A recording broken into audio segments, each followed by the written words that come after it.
السلام علیکم، کیسے ہیں آپ سب؟ امید کرتی ہوں سب ٹھیک ہوں گے۔ جی تو بڑھتے ہیں آج کی ایپیسوڈ کی طرف۔ اسیر طلب از قلم ہبہ خان، قسط نمبر 40۔ بہت بہت مہربانی آپ کی محترمہ آنے کے لیے، ورنہ جس طرح تم ٹمک ٹمک کر آ رہی تھی مجھے لگا پوری رات ایسے ہی گزر جانی ہے۔ نور کے لیے گاڑی کا دروازہ کھولتے وہ اب ڈرائیونگ سیٹ پر آ کر بیٹھ گیا۔ نور بھی منہ بنا کر بیٹھ گئی۔ پریکٹیکل کیسے ہوا؟ بہت اچھا ہوا ہے، بس اب پاس ہو جاؤں۔ آمین، وہ مسکرا کر بولا۔ کچھ کھانا ہے؟ بہت بھوک لگی ہے۔ اپنے لبوں پر زبان پھیرتے وہ جیسے بھوک کو مٹانے لگی۔ اوکے، پھر کھانا کھا کر چلتے ہیں گھر۔ کہاں سے؟ باہر سے؟ وہ حیرت سے بولی۔ ہاں جی، باہر سے۔ اوہ، آپ اتنے اچھے کب سے ہو گئے؟ وہ پرسوچ انداز میں ایکٹنگ کرتے بولی، جس پر دانیال خان نے گھور کر اسے دیکھا۔ میں اچھا ہوں، بہت اچھا ہوں، بس کچھ لوگوں کی آنکھیں بھی خراب ہیں اور دماغ کے پرزے بھی ڈھیلے ہیں۔ بس بندہ کچھ بول بھی نہیں سکتا، لوگ پھیل جاتے۔ مجھے پہلے ہی بہت بھوک لگی ہے دانی، میں بتا رہی ہوں، کچھ نہ بولیں، بس اس وقت مجھے کھانا کھلا دیں تاکہ میرے پیٹ میں دوڑتے چوہوں کو تھوڑا سا سکون ملے۔ وہ پیٹ پر ہاتھ پھیر کر بولی۔ لاسٹ پریکٹیکل کے غم میں اس نے صبح کا ناشتہ بھی ٹھیک سے نہیں کیا تھا۔ اب معدہ خالی ہونے کی وجہ سے آوازیں دے رہا تھا۔ مجھے کچھ کھلا دو ورنہ میں اللہ کو پیاری ہو جاؤں گی۔ میرا بھی کوئی موڈ نہیں ہے بحث کا۔ وہ نور پر ایک سرسری سی نگاہ ڈال کر گاڑی کی اسپیڈ بڑھا گیا۔ کھانے سے گھر تک جانے کا سفر بے حد اچھا گزرا تھا، ہلکی پھلکی گفتگو کے ساتھ۔ تم مجھے معاف نہیں کر سکتے؟ داجی کی آواز میں ٹوٹتی امید تھی۔ کس لیے معافی مانگ رہے ہیں آپ داجی؟ آپ کا تو کوئی قصور تھا ہی نہیں، میں ہی بد کردار وحشی درندہ ہوں۔ اس کا لہجہ اب بھی بے لچک تھا۔ تراب خان ایک بارب شخصیت کا مالک تھا، جس کی دہشت سے سب لوگ کانپ اٹھتے تھے۔ وہ بند کمرے میں اپنے پوتے کو کال کر کے اس کے آگے گڑ گڑا رہے تھے۔ یہ پہلی بار ہوا تھا تراب خان کا کیا فیصلہ غلط ثابت ہوا تھا، مگر عادل خان تھا جو نہ خود پر رحم کھا رہا تھا اور نہ ہی ان پر۔ تم واپس لوٹ آؤ پاکستان اور اس لڑکی کو طلاق دے دو۔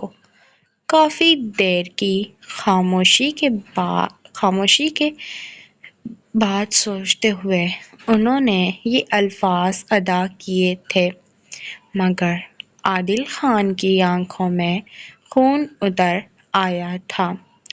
2 دن پہلے گزرے رات کا دردناک منظر اس کی آنکھوں کے سامنے لہر آیا تھا۔ وہ خود پر ضبط نہیں رکھ پایا تھا۔ چیختے ہوئے اس نے اپنا قیمتی موبائل دیوار پر مارتے اس کے کئی ٹکڑے کر دیے تھے۔ دوسری جانب تراب خان نے بند ہوتے موبائل کو دیکھتے کچھ شرمندگی اور ندامت سے نظریں جھکا کر کندھے ڈھلک دیے۔ صرف موبائل ہی نہیں، وہ کمرے کی ہر شے اٹھا اٹھا کر پھینکتا۔ آخر میں غصے کے عالم میں ہوٹل روم سے نکلتے فلیٹ کی جانب بڑھ گیا۔ اس کے خون ٹپکاتی آنکھوں اور کن پٹی کی ابھرتی رگیں اس کے اندر پھٹتے لاوے کا پتہ دے رہی تھیں۔ دوپہر کے 3 بج رہے تھے جب وہ اپنے اپارٹمنٹ میں داخل ہوا۔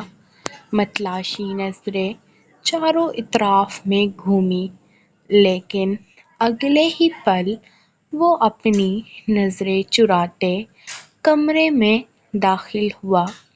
فلیٹ ایک ہی کمرے پر مشتمل تھا، جس میں روم کے اندر ہی اسٹڈی روم موجود تھا۔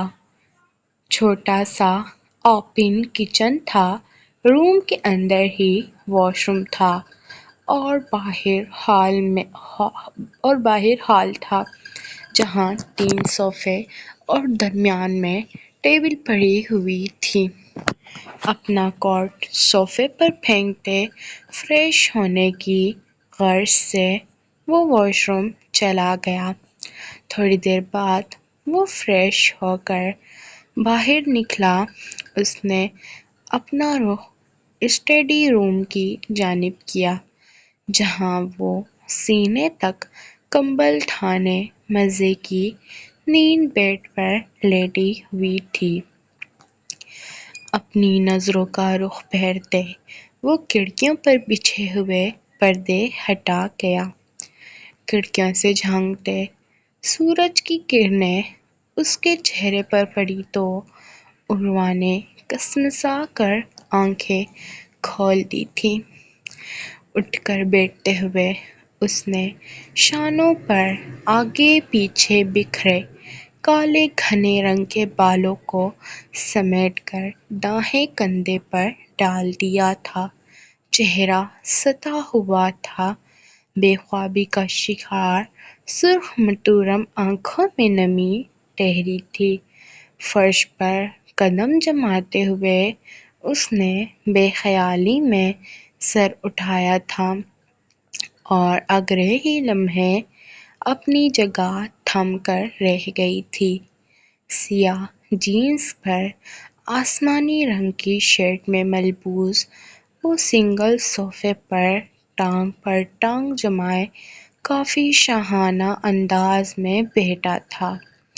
دھوپ میں لائٹ براؤن شیڈ دیتے گھنے سیاہ بال پیشانی پر بکھرے ہوئے تھے۔ رگیں تنی ہوئی، جبڑے بھینچے ہوئے اور گہری ہیزل آنکھوں میں تو جیسے خون اترا ہوا تھا۔ اس نے دائیں ہاتھ میں ایک کتاب اٹھا رکھی تھی۔ سرد نگاہوں سے مطالعہ جاری تھا۔ عروہ کی ہارٹ بیٹ مس ہوئی۔ سانس تو پہلے سے رکا ہوا تھا۔ اس نے اپنی خشک سانسیں تر کر کے اسے دیکھا جو اس کے سامنے بیٹھا ہوگا۔ وہ تاخیر سے بیدار ہونے پر خود شرمندہ ہو گئی۔ کھانا ابھی تک کیوں نہیں بنا؟ کتاب بند ہو چکی تھی، بالکل دروازے کی طرح۔ وہ سخت لفظوں میں استفسار کرنے لگا۔ میں بناتی ہوں، وہ شرمندہ ہو کر بولی۔ وہ جانتی تھی اب یہی اس کی قسمت ہے اور عادل خان کے ساتھ ہی زندگی گزارنی ہے۔ وہ خود کو کافی حد تک سمجھا چکی تھی۔ جب تک آفی اسے ڈھونڈ نہیں لیتا یا خود وہ عفنان سے رابطہ نہیں کر لیتی، تب تک جیسا عادل خان کہے گا وہ ویسے ہی کرے گی۔ عروہ کا جواب سنتے اب وہ اٹھ کھڑا ہوا تھا، بے پرواہی سے جیبوں میں ہاتھ ڈالے جانے کے لیے مڑ گیا تھا۔ عروہ نے بے ساختہ نگاہ اٹھائی تھی۔ دانیال خان دراز قامت، چوڑے شانے اور ورزشی جسامت کا مالک، ایک خوبصورت نوجوان جو گول زمینہ اترتا اب نظروں سے اوجھل ہو چکا تھا۔ اس کا پروفیسر جس سے ملے فقط کچھ ہی وقت ہوا تھا، جسے دیکھ کر اس کے وہم و گمان میں بھی نہ تھا وہ اس کی زندگی میں اس طرح سے آئے گا۔ عادل خان نے تو اس سے پوچھنا بھی گوارا نہیں کیا تھا کہ وہ اس کے گھر میں کیسے پہنچی۔ تلخ رویہ، سخت لہجہ اور نکاح کی وضاحت کرتے بے رحم الفاظ متحرک ہوئے تھے، پلٹ پلٹ کر اس پر وار کرنے لگے تھے، اور وہ ساکت وسامت اپنے ٹوٹے بکھرے وجود سے لاپرواہ، کچھ خوف، کچھ بے چارگی اور کچھ الجھن سے نصیب اور قسمت کی ان بھول بھلیوں کو دیکھنے لگی جو ہر بار ہمیشہ اسے ایک ہی مقام پر لے آتی تھی۔ وہ ہمیشہ دھتکاری جاتی تھی، یا شاید اس کا نصیب ہی ایسا تھا جو بچپن سے محرومیوں میں گزرا تھا، ہمیشہ سے وہ نفرت کا شکار ہوتی آئی تھی۔ ہمسفر جیسے خوبصورت شخص کی نفرت کا شکار ہونا سہانی روح تھا۔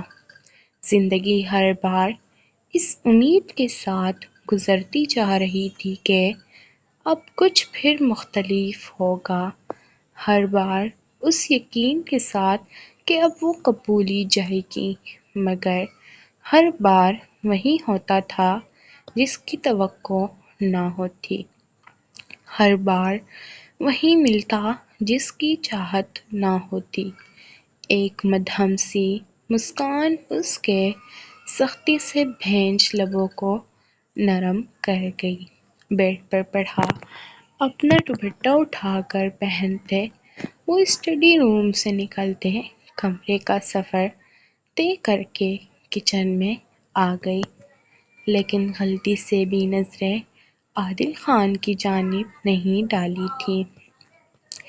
اپنی نظریں کچن میں دوڑانے کے بعد اسے روزمرہ میں یوز ہونے والی ہر چیز ہی نظر آ رہی تھی۔ کچھ حیرت بھی ہوئی کہ ہر چیز کیسے موجود تھی۔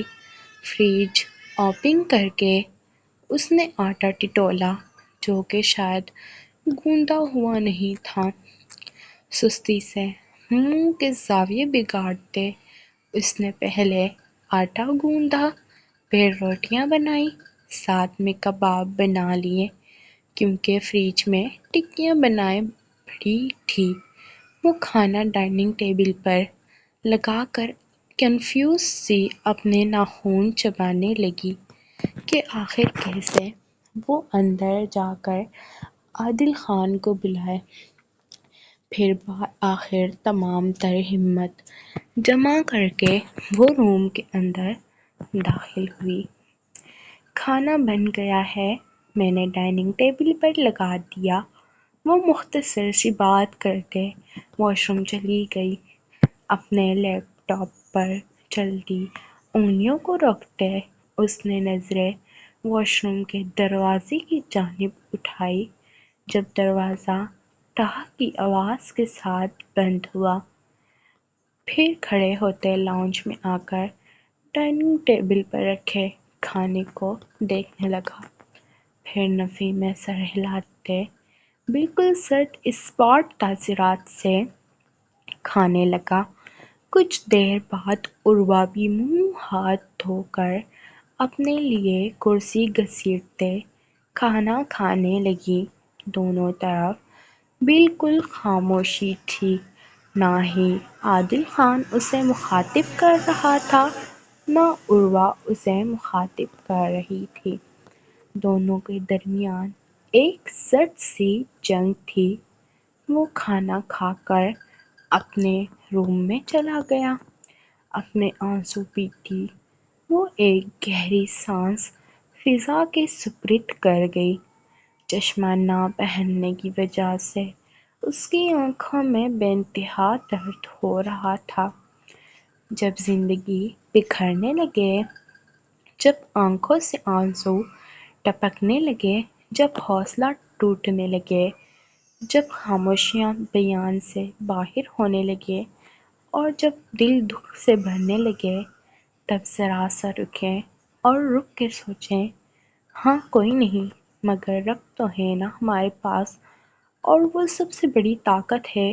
جو تقدیر میں لکھا ہے اس کو جھیلنا ہے، ہنس کر جھیلو یا رو کر، فیصلہ تمہارا ہے۔ رو کر جھیلو گے تو اجر ملے گا، رو کر جھیلو گے تو اجر سے بھی جاؤ گے، اور جھیلنا تو پڑے گا ہی۔ عروہ کو عفنان شاہ کی کہی بات یاد آئی تو اپنے آنسو ہتھیلی سے پونچھ کر وہ برتن سمیٹتے کچن میں دھونے چلی گئی۔ آنکھوں پر بازو رکھے وہ گہری سوچوں میں گم تھا۔ ایک درد، ایک اذیت، ایک کربتا آنکھوں میں، دماغ پر اچھا خاصا زور دے کر بھی اسے اس رات ہونے والے واقعے کے بارے میں سوچتے دماغ سن ہو جاتا، آنکھوں میں خون اترا، خود سے شدید قسم کی نفرت محسوس ہوتی۔ وہ ضبط کے آخری مراحل پر تھا، دل ہزار وسوسوں کے زرد میں تھا۔ آخر کروٹ پر کروٹ بدلتے بھی اسے سکون نہ آیا تو بے چینی سے بیڈ پر اٹھ بیٹھا اور اپنے سر کو دونوں ہاتھوں میں تھاما۔ جب بے چینی حد سے زیادہ بڑھی تو وہ کمرے میں ٹہلنے لگا، دل ہزار وسوسوں کے زرد میں تھا، آنکھیں بھی نم ہو رہی تھیں، جس سے منظر تھوڑا سا دھندلا رہا تھا۔ اس کی یہ حالت کل رات سے تھی۔ صبح سے خدیجہ کے سامنے تو وہ نارمل تھا، لیکن اب تنہائی اسے ناک کی طرح ڈس رہی تھی۔ وہ چاہ کر بھی خود کو رات ہوئے واقعے کے ان دردناک لمحوں سے نکال نہیں پا رہا تھا۔ عشاء کی اذانوں کی آواز کانوں میں پڑی تو دماغ کچھ پرسکون ہوا۔ وہ اب سکون سے بیڈ پر بیٹھ گیا، وسوسوں کو دور جھٹکا۔ سورۃ الناس میں ذکر آتا ہے خناس، جس کا کام ہے ظاہر ہونا اور پھر چھپ جانا۔ یہ عمل بار بار ہوتا رہتا ہے، یعنی شیطان کا کام ہے انسان کے دل میں بار بار وسوسے ڈالے اور چھپ جائے۔ ہمیں یاد رکھنا ہے کہ بار بار جب وسوسے آئے تو فوراً اللہ سے مدد مانگے، سورۃ الناس پڑھے، اللہ کے ذکر سے دل کو خالی نہ کرے۔ ہماری بہت سی پریشانیاں ان وسوسوں کی وجہ سے ہی ہیں۔ اذان مکمل ہونے کے بعد وہ ایک گہری سانس لیتا، نماز کی نیت کرتے وضو کرنے واش روم میں چلا گیا۔ بے شک ہمارا رب ہر چیز کا قادر ہے، سکون صرف اسی کی ذات کا نام، اسی کا کلام ہی ہمیں عطا کر سکتا ہے، چاہے وہ نماز پڑھنا ہو، قرآن پڑھنا ہو یا کوئی بھی اللہ کا ذکر کرنا ہو۔ نماز پڑھ کر مسجد سے آنے کے بعد وہ باہر ہی سب لوگوں کے ساتھ رات کا کھانا کھا کر خدیجہ کے ساتھ روم میں آ گیا۔ ایان، آپ پریشان کیوں ہیں رات سے؟ مجھے بتائیں، کچھ ہوا ہے کیا؟ پریشانی کو سائڈ پر رکھتے خدیجہ اسے پریشان دیکھ کر پوچھی، بیٹی کیونکہ ایان خان کو بے چین دیکھ کر سکون اسے بھی نہیں مل رہا تھا۔ نہیں میں ٹھیک ہوں، تم پریشان نہ ہو، وہ محبت سے بولا، چہرے پر یکدم سخت تاثرات سے مسکراہٹ رقصہ ہو گئی۔ جب کوئی مرد نرم مزاج اور مستقل طور پر کسی عورت کا احترام کرتا ہے تب ہی اس کا اعصابی نظام ٹھیک ہونے لگتا ہے۔ یہی وجہ ہے کہ جب کسی عورت کو کسی رشتے میں خالص محبت دی جاتی ہے تو ان میں خاص چمک آ جاتی ہے۔ ایک مرد کی اچھی تربیت پتہ ہے کیا ہوتی ہے؟ عورت کے ماضی پتہ ہونے کے باوجود وہ اس کی تذلیل نہیں کرتا، پھر بھی اس کی عزت اور احترام کا خیال کرتا ہے۔ مرد ایک درجہ اس لیے بلند رکھا گیا ہے کیونکہ وہ محافظ ہے۔ دیکھیں ایان، آپ کی آنکھوں سے واضح ہو رہا ہے آپ کسی پریشانی میں مبتلا ہیں۔ مجھے بتا دیں، کیا پتہ میں آپ کی وہ پریشانی دور کر دوں۔ وہ پیڑ پر بیٹھا تھا جبکہ خدیجہ اپنے ویل چیئر پر بالکل اس کے قریب اس کے دونوں ہاتھوں کو اپنے ہاتھوں میں بھرتے ایان خان کے چہرے پر لکھی تحریروں کو سمجھنے کی ناکام سی کوشش میں تھی۔ ایسی کوئی بات نہیں ہے، بھلا میں اپنی گڑیا سے کوئی بات چھپا سکتا ہوں؟ بس رات کو ڈرنک کی تھی نا، بہت برا فیل ہو رہا ہے۔ حرام چیز کو منہ لگایا ہے میں نے، اس سے بڑا غم اور کیا ہو سکتا ہے بھلا؟ اس کے چہرے کو دونوں ہاتھوں میں محبت سے تھامے وہ اتنے خوبصورت لہجے میں بولا، خدیجہ کا دل کیا وہ اس کے سینے سے لگ کر اس کی دھڑکنوں کو سن لے۔ اچھا آپ کہتے ہیں تو مان لیتی ہوں، لیکن اگر کوئی بھی پریشانی کی بات ہوئی مجھے بتائیے گا۔ اور کوئی حکم ملکہ عالیہ؟ وہ اس کے ماتھے پر اپنے سلکتے لب رکھتے مخمور لہجے میں بولا، اور کچھ نہیں، بس مجھے واش روم تک چھوڑ دیں ایان۔ وہ خود بھی دھیرے سے مسکرائی اور نظریں جھکا گئی۔ ایان اس کی ویل چیئر تھامے اسے واش روم میں چھوڑتے روم میں آ گیا جب زور و شور سے اس کا موبائل رنگ کرنے لگا۔ ان نون نمبر سے کال آتے دیکھ اس نے کال نہ اٹھائی اور سکون سے بیڈ پر لیٹ کر خدیجہ کے باہر آنے کا انتظار کرنے لگا، لیکن بار بار اسی نمبر سے کال آتے دیکھ آخر جھنجھلا کر اس نے کال اٹھا ہی لی۔ بیبی میری کال کیوں نہیں اٹھا رہے تھے؟ اگلے پار سے جانی پہچانی آتی آواز سنتے ایان خان کے کان کھڑے ہوئے۔ وہ جھٹ سے اٹھ بیٹھا۔ کال کیوں کی ہے؟ اپنے چہرے کے فک اڑے رنگوں کو کافی حد تک نارمل رکھنے کی کوشش کرتے اس نے انتہائی غصے سے پوچھا۔ چہرے کے رنگ اس لیے اڑے تھے کیونکہ خدیجہ بھی اس کے ساتھ روم میں موجود تھی۔ میرا دل کر رہا تھا تم سے بات کرنے کے لیے۔ آخر جو کچھ ہمارے درمیان ہوا ہے اتنا تو اب حق بنتا ہے میں تمہیں کال کروں۔ آخر اپنی بیوی کا حق تم نے مجھے دیا ہے۔ بکواس بند کرو اپنی بے شرم بے حیا عورت، وہ سب تم نے۔ وہ بے حد غصے میں غرایا۔ درمیان میں کم آواز ہو گئی کیونکہ اس کی گڑیا بھی تو روم میں موجود تھی۔